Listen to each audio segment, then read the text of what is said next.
Hi, people. I hope you're having a good night. We're gonna be starting around 1 minute, so you have time to still invite your applicants' friends to be here and to consultancy space. In this, you have 1 more minute around to put your questions in the MCVP frequently asked questions, so we can be answering during this live stream. Cool.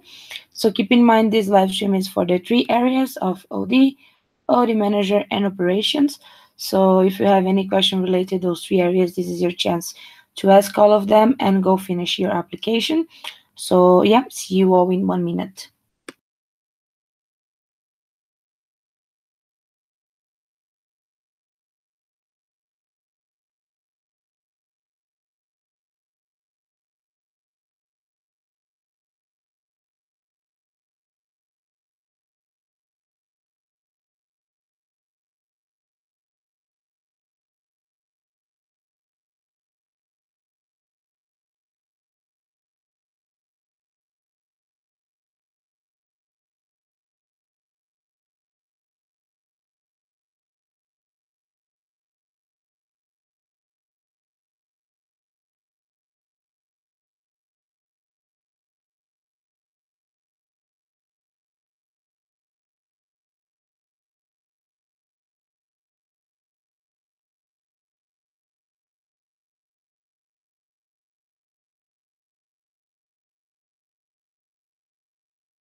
Okay, people, time to start. Let's start with our consultancy space of OD and operations. I'm gonna share my screen with you. I hope you can see it. Let me know in the comments. I'm not sure that I can see them, or in any other communication channel if you cannot see my screen. I'm flipping up back again to the PPT. And as I said in the beginning, we're going to be talking about OD and operations. Meaning, I am today your MCVP OD and operations. Uh, and like all the other chats, we're going to be covering a little bit of context, a little bit of the status of the area, the vision and national goal, future MCP experience, and general questions that you guys might have. Cool. So if you have any question, do approach me. That's the moment of truth, because you're gonna need a lot of information from the chat to finish your application decently. So yes, put some effort on it. Cool. So we're gonna start with the context of the area, differently from the other areas. I won't be talking about the previous years because just the previous term, the term of MC Hub, because all the years behind they actually won't be helping you right now in terms of the application, but it's something that you need to be studying to understand how Isaac in Mexico has been evolving in terms of organizational development and operations. Talking firstly on the side of operations, keep in mind that this role changed a lot in the last years. So in the MC Vibe, Juano, just like me, had the experience of living both roles together, which is something that for an entity in the size of Mexico, no, it's not recommended, and it's from extraordinary circumstances that this is happening right now. And in the term after of the MC Hub, we had operations role, but split it in both ICX and OGX. So we had CXP for enablers and CXP for youth. This role overall across the entities in the globe varies a lot. Some entities go with operations, some entities go with OGX and ICX. It depends a lot on the entity, on the strategy for the year. There's no wrong and right. But the separation between OD and operation, yes, it's needed, and it's happening again for the next year. Since this year, I'm taking both roles since they're the end of September until the end of my MC term in July 31st of this year. So the role of operations, as I said, for the next year is going to be the team leader for the operations teams with no one else that is not operations inside, which is different from our current state now as MC Neon. Keep in mind that the meta structure still can change after IPM. So yes, you have to be open and flexible enough, but understand that organizational development and operations are things that even though they need to walk next to each other, they are not supposed to be together in one only role. And talking about the OD role itself, it already exists For a few years, it changed names in entities and across time. Some people call it LCD, some people call it OD, and so on. But in the end of the day, is the area that takes care of our organizational development, making sure that all the entities across Isaac in Mexico are growing through a sustainable path that is going to ensure that our entity is evolving in a healthy way, talking really simply what the role actually means. And in terms of context, to talk about both areas, since the job today that I'm taking is crossed, puts, and merge OD and operations, I'm going to be covering the following topics. That is the OD model then versus now, the growth model, what is actually new, that is not so new, the entity clusters, the operational tiers, and the coaching program itself, and some little other things that will come throughout the chat and questions that you have in mind. Cool? So, to keep in mind before we move forward, you must be wondering, I'm coming here to the chat to see if there's another question so far, but you must be wondering, like, okay, what happens if Isaac in Mexico, that is overall a big entity in terms of OD, since entities like Brazil and Colombia already have OD models well consolidated for over years. In Mexico case, the OD model itself development started in MC Vibe term. So before this, we had some ways of clusterizing entities, but nothing that could be called the OD model itself. And for the years of MC Vibe and MC Hub, it was something quite related to realizations. So for the ones that were LCPs here in our entity or even VPs that had the time to look at it, talking especially about MC Hub term, the entities were divided in clusters based on the amount of realizations that they had in the operations program that they would run. So for example, an entity to be a cluster B had to have a certain amount of operations in a tier 2, certain amount of operations in a tier 3, and no operation below tier 4, these kind of things. So until June, in this case, June of 2017, that was the OD model of Isaac in Mexico. You needed to grow your operation areas in tiers so you could grow as a LC inside the cluster. What happened from July, when my transition with Actor, our MCP, that was a previous MCP and at the time I was just MCP started, we already knew that our OD model had to change, and it's not a change that you do from day to night, especially when you have 38 entities. So today, Isaac in Mexico has 38 entities, counting LCs and expansions. So it's a change that you need 6 months to understand the entity and move forward with a model that is actually be fulfilling what the role of OD says it does, that is the sustainable growth for all the entities across the country. And what happened? During these 6 months, we worked on a model that would actually support us in this sustainable growth and understanding better the context of our entities. So an OD model is here to help us to truly scan our entities, understand what are their breakthroughs, what are their challenges, what are the things that are already able to overcome, and what is actually stuck in them on growing.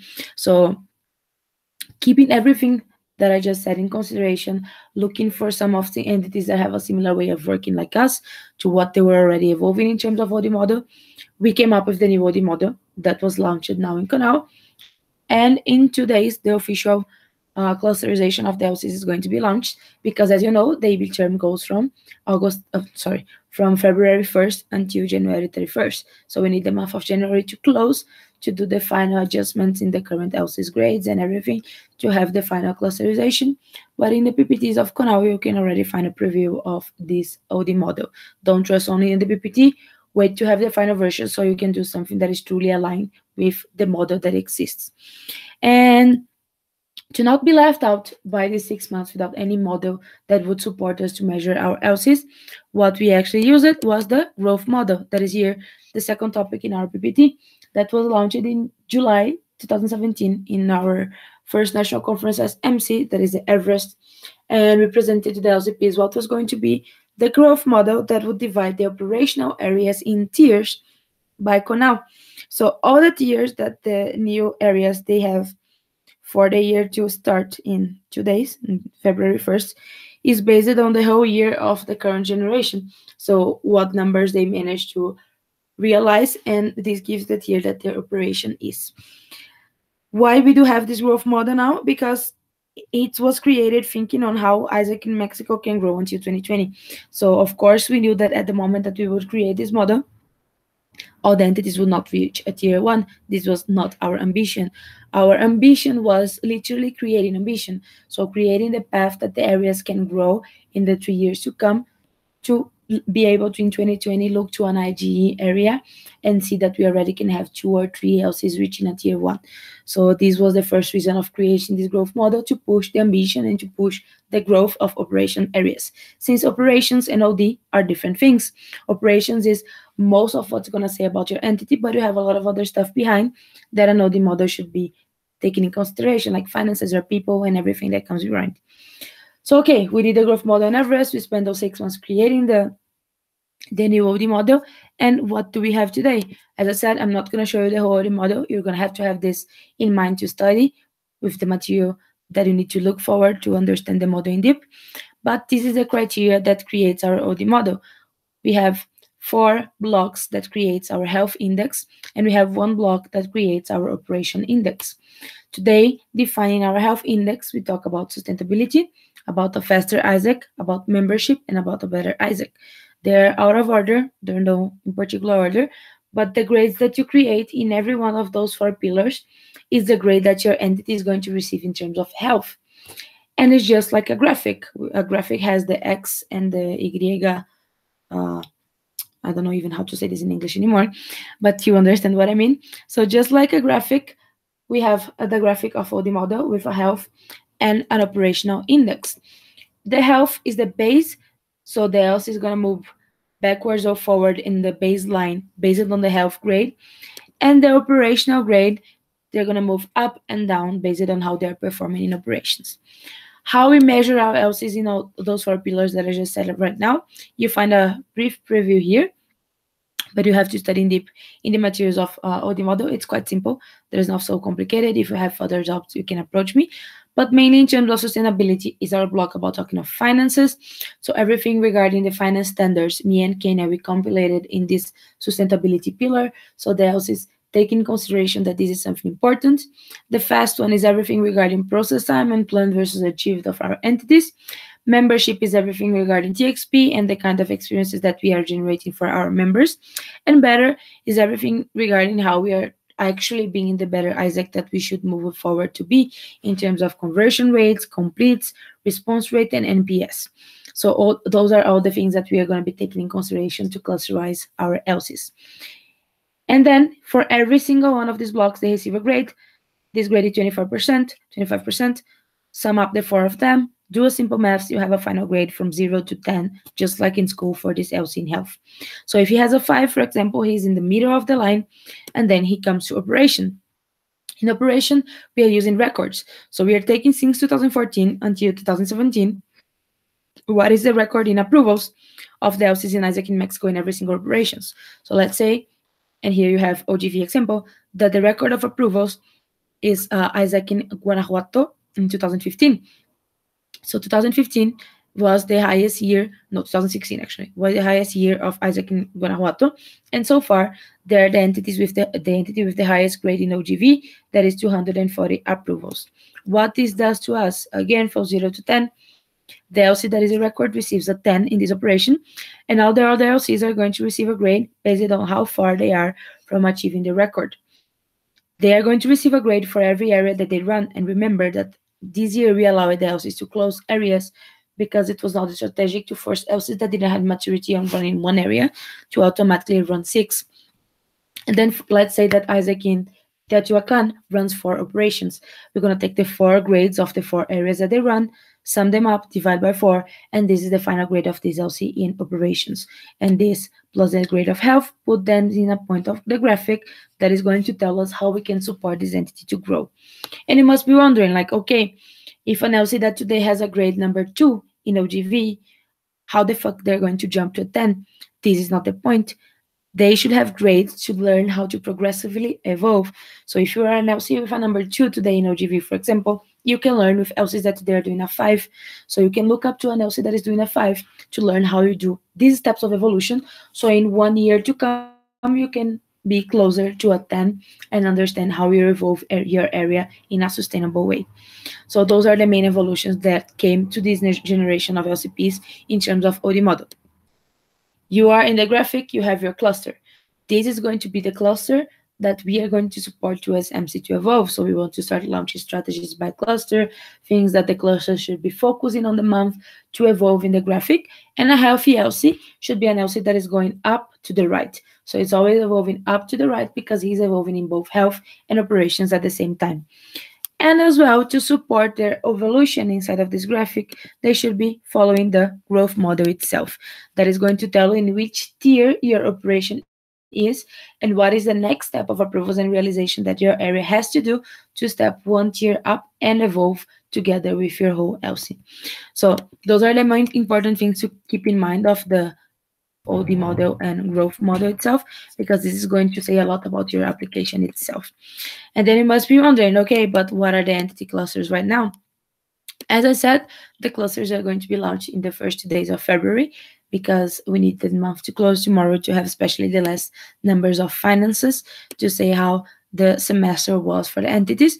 But overall, we're going to have several kinds of clusters in Isaac in Mexico. I'm going to explain you the concept, and further on, you're going to see what are the LCs when we finish the month. First, when we look to our expansions, we have 4 phases. We have expansions phase 3, 2, 1, and expansions in alert, that today are 2, Isaac in Upe and Isaac in Tabasco.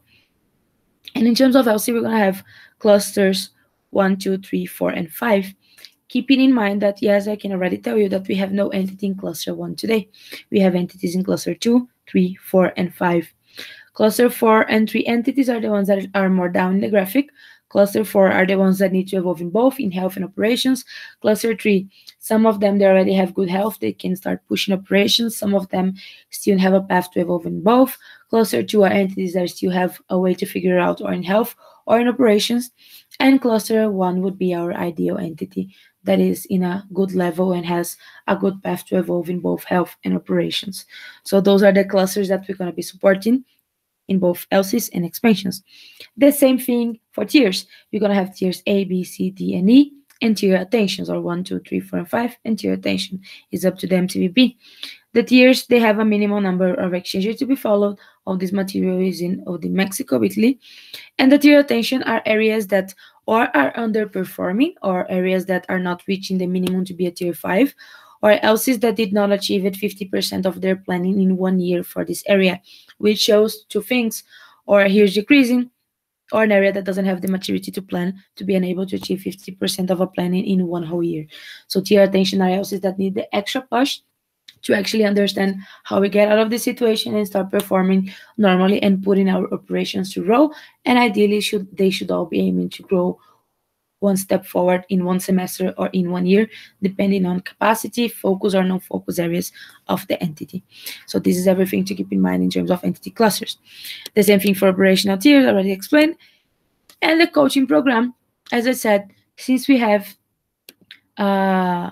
this job merged this year, our main focus in OD has been making sure that our entity has an OD and a growth model to follow, that our LCs are being clusterized and analyzed in a way that is going to help them to grow, and that this is supporting as well the operation and back office areas. How? With the tiers that are already explained of operations, and with the coaching program that was a trial in the first 6 months, and we want to pursue it to really happen in the 6 months to come in terms of supporting LCP and VP's evolution. And then you must be wondering how this is going to happen. This is going to be a huge job of the whole OD area for the next year, since we're going to have a VP OD and an OD manager full-time. For this semester, this OD manager is being called OD director because we have 4 OD managers that are support bodies. But for the term of the MC 1819, it's going to be 1 VP OD and 1 OD manager full-time. How they're going to call support bodies, I don't know. So it's something to be created in the future. But for the moment, it's going to be 1 full-time manager, and how these responsibilities of everything that I already explained should be divided. The VPOD will be the one that is going to be able to make sure that our OD model is being useful for our entities, creating tools to measure the entities, creating material to the entities to evolve inside of this model. And our OD manager is going to take projects that helps our entity to move forward. For example, coaching program, internal communications, and whatever they decide is priority for the next term. Entities today that are a good GCP in how the OD, VPOD, and OD managers full-time structures run are Brazil and Colombia. I highly recommend you all that are planning to apply to any of the two roles to talk with those entities to understand how this run and how this can be impactful in a good way for the entity, because the whole job of OD in one only person full time, considering the amount of entities that Isaac in Mexico has today, it starts to get to a point that we are not able to evolve as fast as we could if we had more HR. And then in terms of operations, what is going to happen with the role? Again, probably is going to be kept as a team leader of the whole operations team. And now you have to keep in mind that this role now takes more than 4 VPs exchangers, but at least 5 VPs exchangers. So if you didn't know yet, if you didn't check the materials and everything of replanning output, the MC structure already changed of MC Neon. My team structure for the second semester that I'm going to project in a few minutes already counts with new exchange areas, because one of our focus as OD area in the entrance of this new generation was to make sure that the LCs would split, that the LCs will not have more GE areas together. So there's no VP get, never existed and will never exist again, because the entities had or to choose what is the area that I'm first going to maturate, or have VPs responsible for both areas, one for GT, one for GE, since the two areas are totally different from one another. It's like putting again VPs ICX and OGX. And most of the time what happens is that the VPs get, they're going to focus in what is being the easier for the moment. That for many of them was G, and for a few of them were GT. So it was really rare to find LCs that managed to grow in a healthy and even though ambitious way in both of the products. So thinking on this, the MC structure should align itself to the LC level. And let me share pantalla again. Yes, my entire screen. Share. The team structure for the second semester is going to be the following on. So I'm going to have an MCVP OGE, that is Brenda, one MCVP OGV, one MCVP IGV, one MCVP IGE, that is Felipe, one MCVP IGT, that is Nelly, and my OD director full-time, that is going to hold the OD managers part-time under his structure. So leaded directly by me are those 6 people today. And the things to keep in mind in the JD of this OD director next year to be manager, that probably are going to be a lot of the things that the OD manager 1819 is going to take, is the micro projects of coaching program, implementation around the country for exchange and back office areas, internal communications, BOP, education. So those smaller projects that have a big impact in our operations are going to be run by this person today, while the VP, OD, OP in my case, takes only OD model measurement, reportability to AI projects, since today in OD we take 2 projects as pilots, that is structures and OD model together with AI, growth model implementation, and creation of those evolutions for the entity is still in the semester to come. So keep this in mind, because this person, when this structure split again, is going to take a lot of the smaller projects that are implemented with BOP, a lot of BOP education, while this role aims more for the national synergies and the national direction that is going to take the entities forward. So this is everything to keep in mind in terms of this. And what I see in terms of the future for operations as role as well is a lot of the part of customer experience that with the merge of the role was not taken forward as a priority. So we're having a pretty good complete conversion now for a semester that we decided to not have strategy as a focus for complete. We could have a full-time person as well, making sure that these kind of things would drive. So keep this in mind. And the main challenges that I see ahead is again with the split. So whenever you split a role, you create more job to people, as well you create more synergies. So how both roles are going to ensure that now that this knowledge is going to be separated, won't be held by one person anymore, how this synergy is actually going to happen, because it's the corner that makes sure that the magic is happening in Isaac in Mexico. So it's the corn that can the synergy that can make sure that exchange and LCPs and the back office of our entities are all aiming for this sustainable growth that Isaac in Mexico already has the time to be. And talking a little bit about the MCVP role before we go to the questions, if you have any. The main thing to have in mind is my MCV experience has been pretty different. So as an international that is doing the second MCVP term, I was already MC in Brazil last term, uh, having three different roles mainly in one semester has been quite challenging. So yes, I have been having to learn a lot about our entity internally, and I had to overcome and bring back a lot of the things that I had in mind when I was an LCP in 2015. So has been challenging, has been quite intense, has been forcing me a lot in terms of communication. That is personally the thing that I have been forcing to learn a lot, since most of the decisions they are going to lie under these seven people that I relate every single day, and as well to understand and to choose priorities. So a lot of things have to be done and a lot of things can be done, but I had to learn how to choose wisely the battles that maybe you're not going to show the results today, and that's a thing that you learn a lot in OD, that not everything that you do are going to show you the results in 2, 3, 6 months, but some of the things that you leave behind for the entity are the things that are going to show impact in 2, 3 years. So it's understanding that yes, sometimes you need to make the magic happen and leave it for the future and not wanting to control everything at once.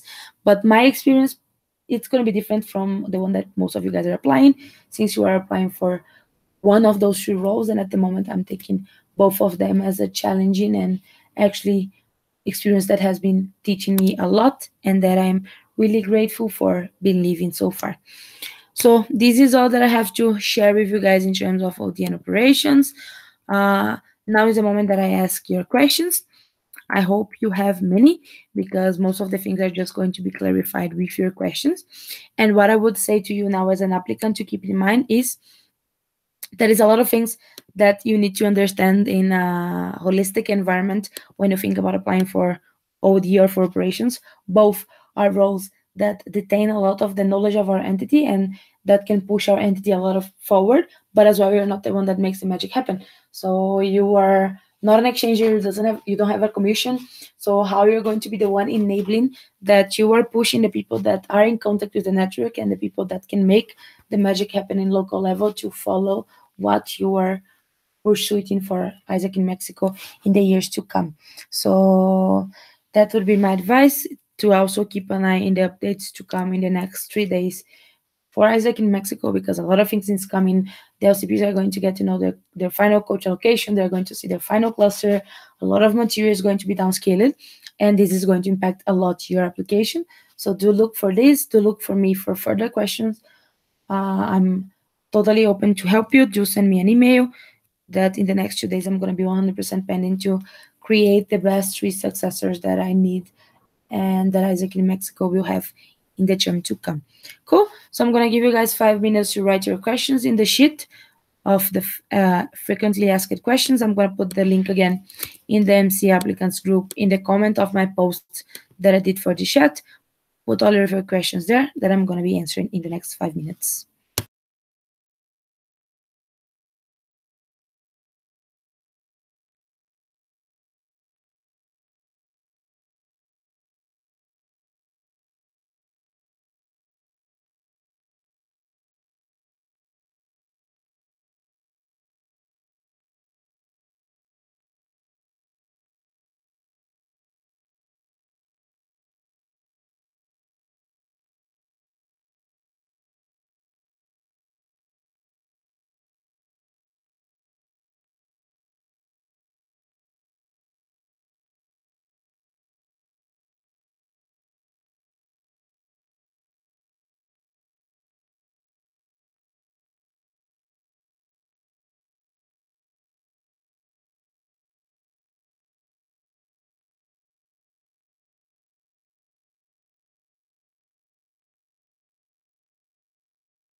People, Peach already approached me telling that the GSS is not unlocked. I also don't have the power to unlock it. So you can just put your questions in the first round FAQ. I don't know how to say this anymore. That is the cover. So in the first one that you put all the general questions, put your question for this chat and put in that in the role related is related to ODOP. And I'm going to be watching this GSS to answer in 3 minutes the questions that are there.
Okay, already answering the first question from Peach.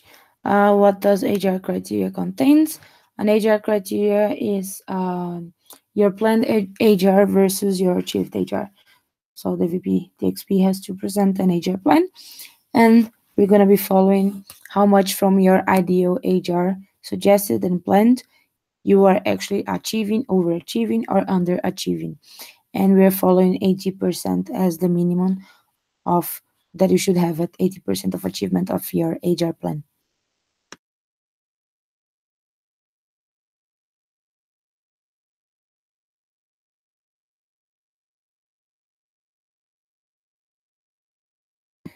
Okay, people, 2 more minutes, so you have until 8:51 to put questions regarding OD or operations that I'm gonna be pending.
Okay, the biggest OP challenge regarding network communication, uh, it's in terms of alignment. So it's something that should be more with OD than with OP.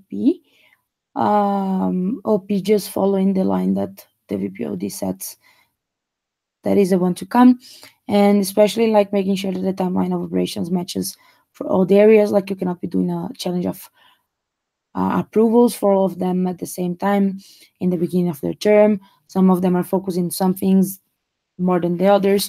So finding a common line, and as well the way that the networks are going to understand. So the networks are really different one for the other. Talking exchange networks, and how they are going to understand and how this challenge is actually going to be able to make them overachieve their goals. So we are thinking a lot in the line of how we have both national and area challenges without having more focus in one than the other, because we already have in the past, like MC Hub term, we had national that didn't work, we have local that didn't work, we have both at the same time that didn't work, we have one national this term that kinda. So we want now in this semester to find the balance between both of them, especially now in the beginning. And the other question, like auditing what contracts does mean. Contracts, how many contracts from the one that we were supposed to deliver were correct. So we are going with 100% of correct contracts. We have the percentage for 80% and people below 80. And fines is multas. So your multas, the auditoria, I don't know how to say this in another word. I hope you understood. The other question, people put your questions in the FAQ so people understand what I'm talking about. But asking in terms of the priorities of the role for the semester, I'm going to share my screen again with you all so you can see. Just a second, JD differentiation. Let me see if you can see this now. What is going to be the focus of every single one of my team in the second semester? So you can see here wild operations, achieving of the promise. So every area of the exchanges, they have a priority, they have their weeks. So as well for the objectives in here, and the organization development operations team. My focus is going to be IR models and OD development. So my focus is going to be a lot of creation. So for OD model and growth model implementation, because we already did the huge part of creating, working with the graphics, the formulas, the stats, and implementing this. But now we have the whole part of IR to create. So create a PDM, implement the IR trackers and everything with the network. So all this part of strategic and long-term planning. The OD